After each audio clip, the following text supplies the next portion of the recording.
मुगल दौर में यह मस्जिद तामीर हुई। पहला फसाद 1853 में ईस्ट इंडिया कंपनी के ज़माने में हुआ। कुछ जगह मुसलमानों को नमाज पढ़ने के लिए दे दी गई और कुछ जगह पर हिंदुओं को इबादत की इजाज़त दी गई। मजिस्ट्रेट ने वहां पर एक मूर्ति रखवाई और उस मूर्ति को रखवाने के बाद में उन्होंने इकरार भी किया कि वहां पर उन्होंने मूर्ति रखवाई थी।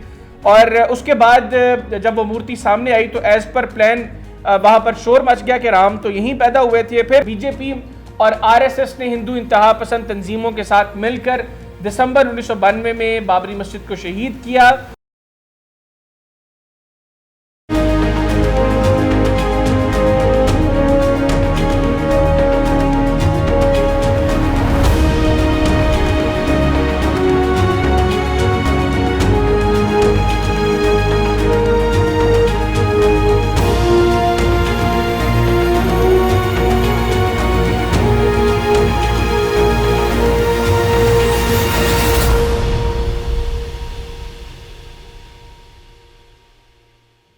बिस्मिल्लाहिर्रहमानिर्रहीम, अस्सलाम वालेकुम व्यूअर्स। प्रोग्राम में खुश आमदीद। मैं हूं हैदर हयात खान। रवा हफ्ते भारत में बाबरी मस्जिद के मुकाम पर राम मंदिर की तामीर के बाद उसको इनाग्रेट कर दिया गया। भारत में हिंदू इंतहा पसंद जमात बीजेपी जो इस वक्त इक़्तिदार में है, उसके सरबरा नरेंद्र मोदी जो भारत के वज़ीर आज़म है, उन्होंने राम मंदिर को इनाग्रेट किया। इसकी थोड़ी सी हिस्ट्री आज के प्रोग्राम में आपके सामने रखेंगे। फिर राम मंदिर की तामीर के बाद अब भारत में मुसलमानों का जो स्टेटस है वो क्या है और किस तरीके से हिंदू अपनी डोमिनेंस क्रिएट कर रहे हैं, और जो एक बात की जाती थी सेकुलर इंडिया की, वो सेकुलर इंडिया कहां पर दफन हो गया है।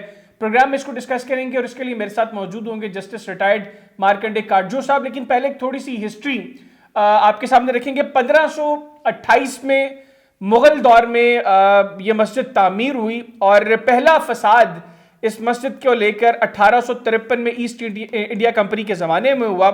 और उस वक्त ये लड़ाई शुरू होगी कि यह राम की जन्मभूमि है।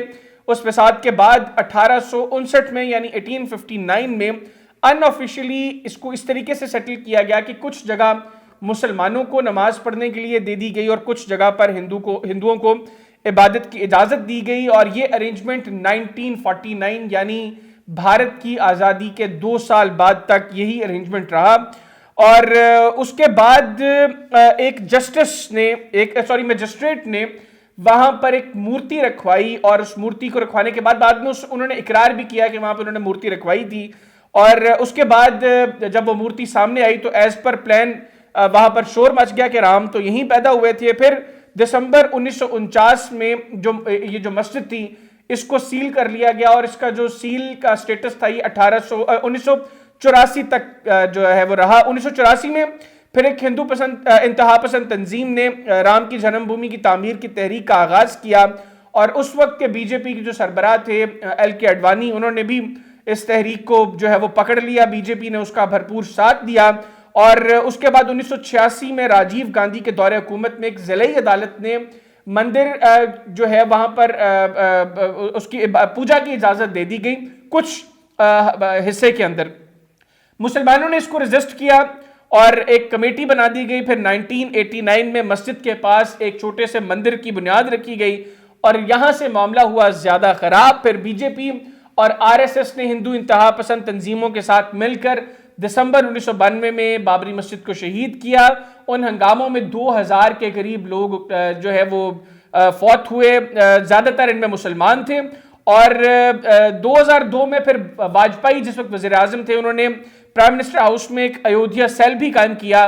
फिर ये मामला बहरहाल अदालत में गया और फिर 2019 में भारत की सुप्रीम कोर्ट ने एक तारीखी गलत फैसला दिया जिसके बाद राम मंदिर को यहाँ पर तामीर किया गया। इसमें एक इंपॉर्टेंट चीज़ है जी, 1991 में भारत में एक एक्ट पास हुआ the places of worship act, और उस एक्ट के अंदर यह चीज वाजे कर दी गई कि 15 अगस्त 1947 से पहले जो स्टेटस था वो खत्म हो गया। 15 अगस्त 1947 में जब भारत मार्ज वजूद में आया, उस वक्त जिस जगह का जो स्टेटस था अब से वो जगह वही कंसिडर की जाएगी। यानी अगर किसी मस्जिद को शहीद करके मंदिर तामीर किया गया है, तो अब वो मंदिर ही समझा जाएगा, अगर किसी मंदिर की जगह पर मस्जिद बनी है तो वो मस्जिद समझी जाएगी।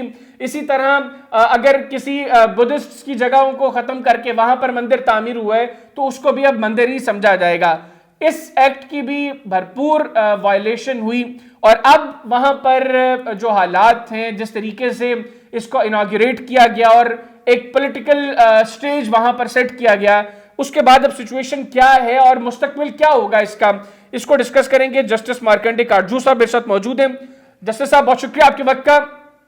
जस्टिस साहब आपने एक आर्टिकल भी लिखा इस हवाले से कि भारत अब बैकवर्ड जो है वो भारत ने चलना शुरू कर दिया है।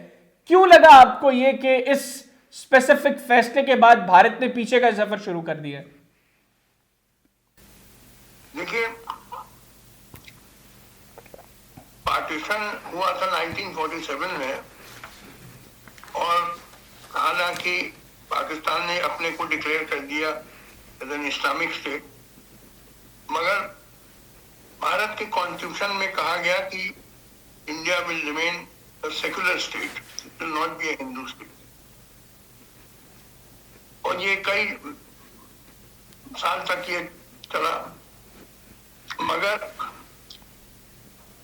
इधर हाल में खासकर जब से बीजेपी पावर में आई है तो धीरे धीरे जो ट्रेंड होता गया कि to convert India into a Hindu state, और इसका ये कल्मिनेशन ये जो 22 जनवरी इस साल जो इनॉग्रेशन हुआ राम मंदिर अयोध्या में, जो प्राइम मिनिस्टर ने इनॉग्रेट किया, तो ये इसका कल्मिनेशन रहा है। ये दिस इज गोइंग बैकवर्ड, क्योंकि सेकुलरिज्म से वापस जाना, रिलीजियस कंट्री डिफेक्टो बना देना, हालांकि डी जूरे अभी भी इंडिया सेकुलर कंट्री है क्योंकि कॉन्स्टिट्यूशन में लिखा है इंडिया इज सेकुलर कंट्री, लेकिन डिफेक्टो अब हिंदू स्टेट है। Constitution is just a piece of paper. Constitution में आप कुछ लिख दीजिए मगर हकीकत, ग्राउंड रियलिटी कुछ और हो सकती है। कॉन्स्टिट्यूशन में आप लिख दीजिए कि हमारे मुल्क में दूध और शहद की नदियां बह रही हैं, तो क्या बहने लगेंगी? It is what is the ground reality which matters. तो जो असल मुद्दे हम लोग के मुल्क में हैं, जो पाकिस्तान में भी हैं, वो गुर्बत के हैं, बेरोजगारी के हैं, महंगाई के हैं, भुखमरी के हैं और health care problems, good education problem, ये असल मुद्दे होते हैं। उधर से हट के अब मुद्दा बना दिया गया है मंदिर बनाना और काउ प्रोटेक्शन और फिर से हिंदूज को हिंदू नेशन डिक्लेयर कर देना, यानी कि जो अब माइनॉरिटीज हैं they have become second rate citizens. उनका बहुत कम रिप्रेजेंटेशन है पार्लियामेंट ईयर और अदर इलेक्टेड बॉडीज में। दे आर टोटली साइडलाइंड, उन पे एट्रोसिटीज कमिट होती हैं, खासकर मुस्लिम पे जुल्म जातियां होती हैं, लिंचिंग हुई और मारा पीटा गया अगर वो जय श्री राम न कहें। तो ये सब तो फिर it is taking back India into the middle ages, और ये सब कुछ हो रहा है क्योंकि हमारे यहाँ चुनाव आ रहा है, कुछ महीनों में पार्लियामेंट का इलेक्शन आ रहा है, तो 80% पॉपुलेशन इंडिया की हिंदू है। This is all just to consolidate the Hindu votes ताकि बीजेपी फिर से पावर में आए, फिर से जीते इलेक्शन।